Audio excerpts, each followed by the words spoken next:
Ta boulimie était rendue hors de contrôle. Tu consommais de l'alcool comme par intraveineuse. Tu t'engourdissais en espérant pouvoir t'endormir puis plus jamais te réveiller.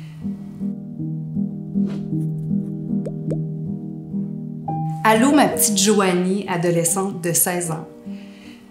J'ai le cœur gros en ce moment parce que je dois t'annoncer qu'au cours des prochaines années, au cours des 10-15 prochaines années, l'anxiété que tu ressens déjà à 16 ans, ça va s'aggraver, ça va devenir paralysant. Tu viens d'une famille où tu évolues dans un monde qui valorise, disons, les matières un petit peu plus importantes, un petit peu plus sérieuses, la science, les mathématiques. Tu as une sœur jumelle qui est bolée. Tu avais tellement l'impression que tu étais l'enfant poche de la famille parce que tu n'étais pas une future médecin ou une future avocate. Ce que tu es, tes qualités à la base, ton côté Roger Bontemps, mais que ça, c'est pas compatible avec la réussite. T'es pas assez intelligente, t'es pas assez belle, t'es pas assez bonne, puis là, il faut vite que tu changes. Tu vas travailler super fort. Au cégep, tu vas décrocher des résultats incroyables. Après l'université, tu vas tout de suite te trouver une job en télé. Donc, t'as réussi à mettre les bouchées doubles puis à performer pour que le monde autour de toi, pour que tes parents soient fiers de toi.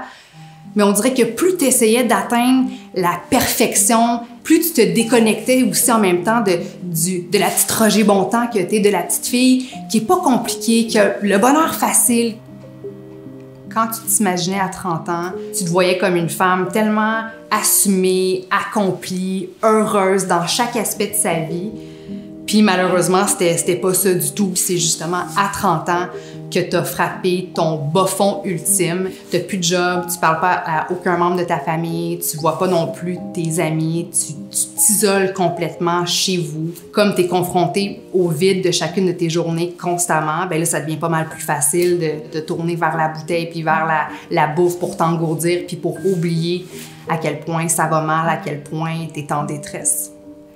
Tu as réalisé en te regardant dans le miroir qu'il fallait que tu arrêtes de t'en faire avec les standards, avec la pression de la société en général. Tout ce temps-là, tu avais déjà tout ce que ça te prenait pour être heureuse, pour être toi, pour être bien. Tu veux tellement plaire à tout le monde, Joanie, tu as tellement peur de décevoir, puis ça te gruge de l'intérieur, puis j'aurais envie de te dire de t'écouter, de te faire confiance, d'honorer la petite Roger Bontemps en toi parce que elle sait où est-ce qu'elle s'en va. Puis c'est à ce moment-là que tu as compris que le bonheur, ça avait rien à voir avec les facteurs extérieurs à toi, mais ça avait tout à voir avec comment tu te sens à l'intérieur. Tu vas devoir crier du haut des toits que c'est possible, la guérison à 100%, qu'on peut vivre une vie sans penser aux calories, ni à son physique, ni à la nourriture, ni à l'alcool. Tu vas vouloir aider les autres, tout ce qu'il faut. T'es magnifique, t'es drôle, t'es intelligente, t'es parfaite comme t'es, ma petite puce.